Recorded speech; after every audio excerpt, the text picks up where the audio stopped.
After talking about the varus, now we are going to talk about the trocars. Trocars are part and parcel of good entry, and some people call them ports, but essentially they are called trocars. You have different types of trocars, and you have different sizes of trocars. The different sizes of trocars, 5mm trocars in diameter, majorly used for hand instruments or what you call secondary ports. And then you have the 10mm trocars, most commonly used for either tissue retrieval or the telescope. Then you have the 12mm trocar, which is either used for tissue retrieval, endobag retrieval, and the endo-GI staplers.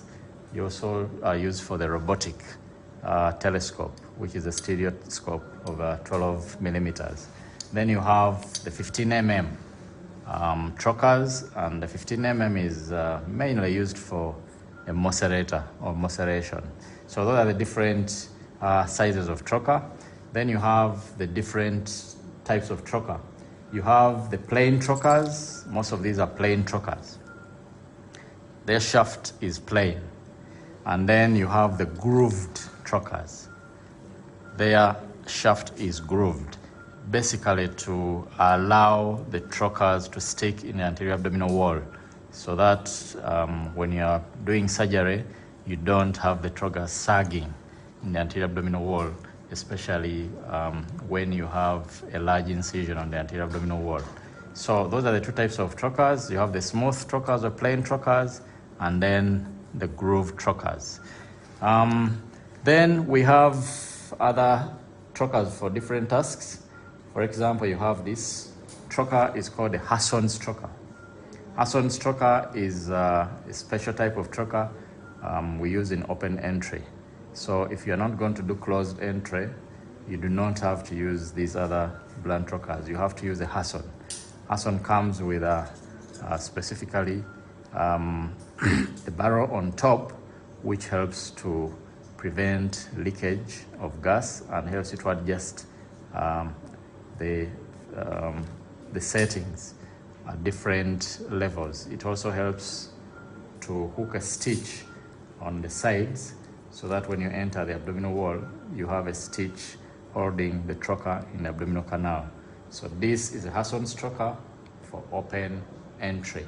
So if you anticipate a very bad abdomen, you can as well use a Hasson's trocar. It also comes in plastic type, but usually you are going to need to use these other types of trocars. So trocars can be 5mm, can be 10mm, 12mm, 15mm, and they can be plastic or metallic. They can be grooved or plain. Let's now talk about the different parts of the trocar. The trocar has two parts. It has, in fact, I think we should call them ports. They have a trocar and a cannula. This is the trocar, this is the cannula. So the trocar has got a sharp end. This is basically what enters through the abdominal wall during access. This is what you call a trocar. So on the tip of the trocar, there is a small eye. That is the eye of the trocar. And that eye of the trocar usually helps to allow carbon dioxide to go through the head of the trocar to help you know that you are inside the abdomen. You get a hissing sound, and you basically remove or withdraw the trocar. Also, they come with different designs at the tip. This is a pyramidal type, but sometimes you have the blunt types, or you have the what you call the safe types, which are round. The pyramidal type helps you to go through the fibers of the anterior abdominal wall as you screw. The fibers are disseminated as you screw to allow the trocar inside the abdomen. So that is the trocar for you. Then you have the cannula. The cannula has two parts. It has the valve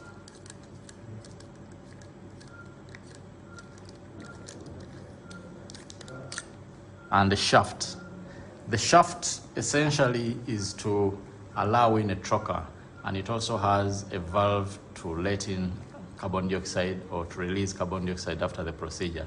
This is what you call the shaft. And when you look closely to the shaft, you realize that it has a glittering end and a non-glittering end. Usually its distal part is non-glittering and the proximal part is glittering.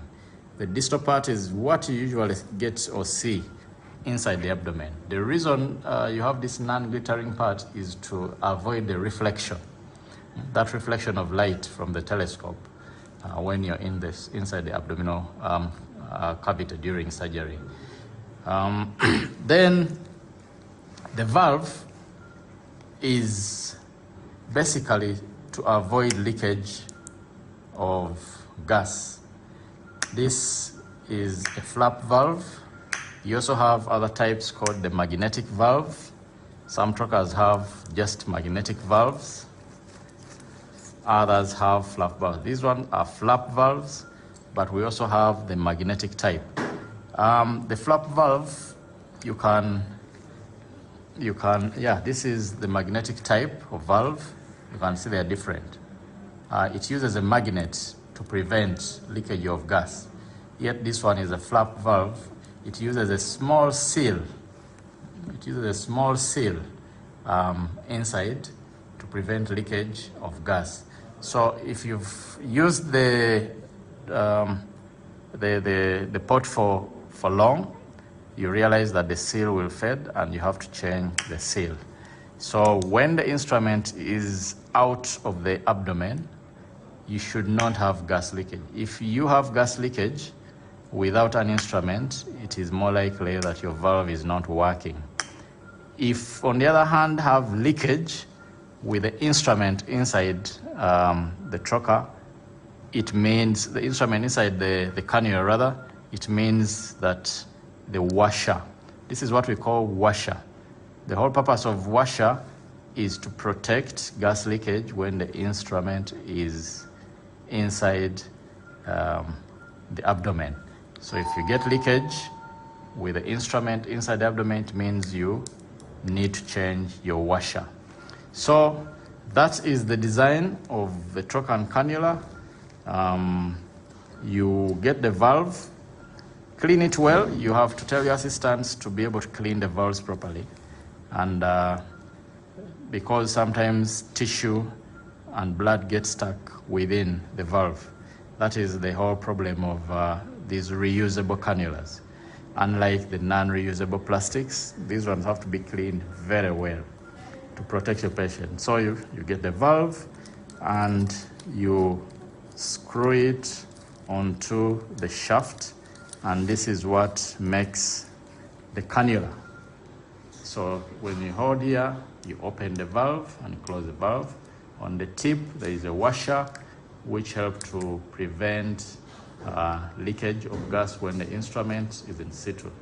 Then you get your trocar and you push it through the cannula. I think this is the one.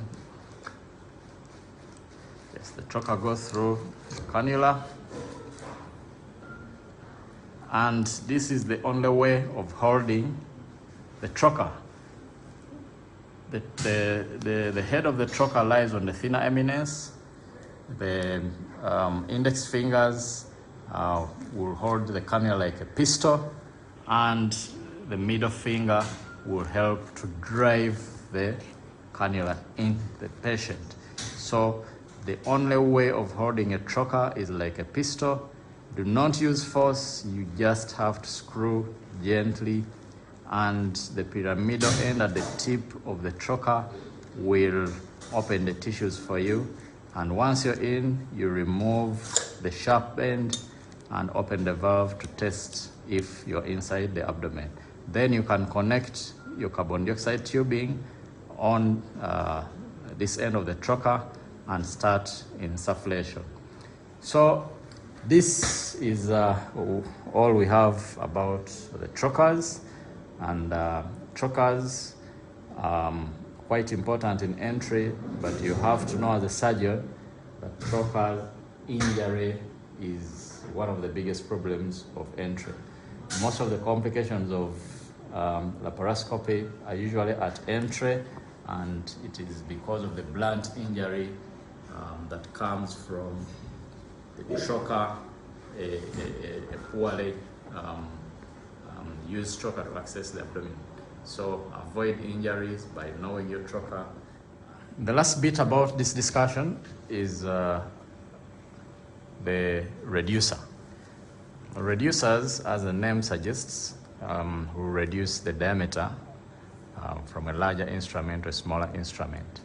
And if you have, for example, a 10 millimeter trocar in the abdomen, you can reduce from 10 millimeters to 5 millimeters using a 5 millimeter reducer, then from 5 millimeters to 3 millimeters. For example, if you want to use a bandaka knot pusher with extracorporeal suturing, then you need to reduce from the primary trocar to the smallest 3 millimeter to accommodate your bandaka. So these are reducers, and they are very important in the use of accessory instruments. The only problem with reducers is that they cause a lot of gas leakage. So if you're going to use a reducer, it is good practice to have an instrument inside the reducer, and then the instrument together with the reducer will enter the primary trocar so that you avoid the gas leakage.